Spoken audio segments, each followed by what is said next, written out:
नमस्कार दोस्तों। आज बात करते हैं कश्मीर के बारे में। देखिए, कांग्रेस पे बहुत बात हो गई, बीजेपी पे बहुत बात हो गई, राम मंदिर पे बहुत बात हो गई और सुशांत सिंह और रिया चक्रवर्ती पर भी बहुत बात हो रही है। लेकिन देश का एक बहुत महत्वपूर्ण मुद्दा है कश्मीर। कश्मीर से धारा 370 को हटाए 1 साल हो चुका है। अब वहाँ पर सरकार नई तरह की पॉलिटिक्स के मूड में है और सरकार चाहती है कि वहाँ का जो राजनीतिक माहौल है वो सामान्य हो, वहाँ पर राजनीतिक गतिविधियाँ सामान्य रूप से चलें जैसे कि पहले चलती थी। और 15 अगस्त को प्रधानमंत्री ने जो भाषण दिया लाल किले के प्राचीर से, उसमें भी उन्होंने साफ कहा कि कश्मीर में जल्द ही चुनाव कराए जाएंगे। लेकिन कश्मीर में चुनाव कराए जाने के लिए ये ज़रूरी है कि वहाँ के जो राजनीतिक दल हैं वो आपके साथ हों, वो आपसे सहमत हों। लेकिन वहाँ ऐसा है नहीं। अभी 22 अगस्त को जो नेशनल कॉन्फ्रेंस के प्रमुख हैं, फारूक अब्दुल्ला, उमर अब्दुल्ला, इनका एक घर है गुपकर स्थान पर। गुपकर उस जगह का नाम है कश्मीर में, और वहाँ पर इनका घर है। और वहाँ पर इन्होंने एक सम्मेलन बुलाया जिसमें वहाँ की सभी प्रमुख राजनीतिक पार्टियाँ भी शामिल रही, जैसे कि नेशनल कॉन्फ्रेंस, पीडीपी, मुफ्ती साहब वाली, कांग्रेस और दो तीन तीन के करीब अन्य स्थानीय दल जो कश्मीर में राजनीति करते रहे हैं। ये सब लोग वहाँ जमा हुए और इन्होंने एक घोषणा पत्र वहाँ से जारी किया, संयुक्त प्रस्ताव बयान जारी किया कि हम धारा 370 को जो हटाया है यहाँ से, उसे हम बिल्कुल नहीं मानते, उसके हम खिलाफ़ हैं, उसके खिलाफ़ हम प्रस्ताव पारित करते हैं और हम इसे लेकर किसी भी प्रक्रिया में शामिल नहीं होंगे। आप जानते ही होंगे कि जम्मू कश्मीर की लोकसभा विधानसभा सीटों का फिर से परिसीमन किया जा रहा है और इस परिसीमन आयोग में नेशनल कॉन्फ्रेंस के प्रमुख फारूक अब्दुल्ला का भी नाम था, लेकिन उन्होंने अपना नाम वापस ले लिया। और उनका ये कहना था क्योंकि हम 370 को हटाए जाने के फेवर में ही नहीं हैं, तो इसलिए हम जम्मू कश्मीर पुनर्गठन के लिए जो प्रस्ताव लाया गया है अमित शाह के द्वारा 5 अगस्त 2019 को, हम उसके खिलाफ़ हैं। यानी कि अब शुरू से इसके खिलाफ़ हैं। इस सिलसिले में ये लोग 8-9 महीने जेल में भी रहे, इन्हें हाउस अरेस्ट रखा गया। और जो पीडीपी की प्रमुख हैं महबूबा मुफ्ती, वो तो अब तक हाउस अरेस्ट हैं, यानी कि नज़रबंद हैं, उन्हें अभी तक रिहा नहीं किया गया है। इस मसले को लेकर एक बड़ी प्रक्रिया हुई है और ये जो गुपकर डिक्लेरेशन कहा जा रहा है जिसे, जहाँ पर इन लोगों ने ये प्रस्ताव पारित किया है, इसका पाकिस्तान में बड़ा ज़बरदस्त रिएक्शन हुआ है। पाकिस्तान ने इस पर खुशी जताई है और पाकिस्तान के जो विदेश मंत्री हैं शाह महमूद कुरैशी, उन्होंने साफ कहा है अपने बयान में कि मैं इन पॉलिटिकल पार्टियों के साथ हूँ। यानी कि उनका ये कहना है कि जो लोग 370 को मानने से इनकार कर रहे हैं, चाहे वो नेशनल कॉन्फ्रेंस हो, पीडीपी हो, कांग्रेस हो या कोई और अन्य दल हो, हम उनका स्वागत करते हैं और हम उनके साथ हैं। यानी कि इन सब के कारनामे की तारीफ़ पाकिस्तान में हो रही है। ये एक बड़ी बड़ी प्रतिक्रिया है। हालांकि इस प्रतिक्रिया को मीडिया ने ज़्यादा हाईलाइट नहीं किया है और इस चीज़ को ज़्यादा तवज्जो नहीं दी गई है, लेकिन ये हकीकत बात है कि कश्मीर में लेकर जो राजनीतिक सेटअप वहाँ का जिस तरीके से सोच रहा है, उसकी तारीफ़ हो रही है और इसके लिए पाकिस्तान में उन्हें अप्रिशिएट किया जा रहा है। अब इसमें बात करते हैं प्रमुख दल नेशनल कॉन्फ्रेंस की, जो कि फ़ारूक अब्दुल्ला और उनके बेटे उमर अब्दुल्ला की है। फ़ारूक अब्दुल्ला अब 83 ईयर के हैं, ज़्यादा सक्रिय नहीं रहते हैं, सांसद हैं। लेकिन उमर अब्दुल्ला चीफ मिनिस्टर थे अभी हाल ही में, जब वहाँ बीजेपी और पीडीपी की संयुक्त सरकार बनी, उससे पहले उमर अब्दुल्ला वहाँ चीफ मिनिस्टर थे। और इन लोगों को लंबे समय तक जेल में रखा गया। हालांकि उमर अब्दुल्ला ये कह रहे हैं कि मेरे 50 साल की उम्र है, उसमें मैं अगर 8 महीने जेल में रहा हूँ तो इससे मेरे मन में कोई गलत भाव नहीं है।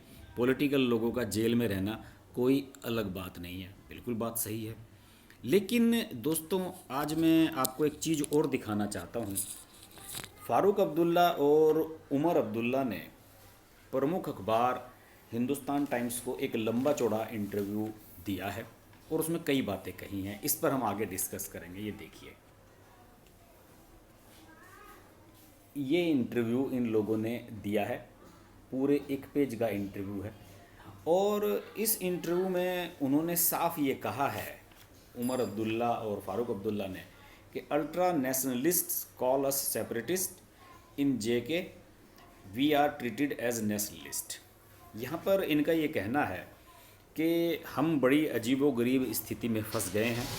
और उमर अब्दुल्ला ने साफ कहा है, ये कहा है कि हम लोगों को पूरे देश में ये कहा जा रहा है, जो तथाकथित राष्ट्रवादी हैं वो हमें कह रहे हैं कि हम राष्ट्र विरोधी हैं, जबकि जम्मू कश्मीर में हमें राष्ट्रवादी कहा जाता है। तो हम करें तो क्या करें। इन लोगों ने साफ कहा है इस इंटरव्यू में कि हम 370 को हटाए जाने को बिल्कुल भी वैलिड नहीं मानते हैं, हम इसका विरोध करेंगे, सुप्रीम कोर्ट जाएंगे, राजनीतिक रूप से इसका विरोध करेंगे, और निश्चित रूप से उन्हें कांग्रेस और दूसरे दलों का समर्थन तो इसमें मिलेगा ही।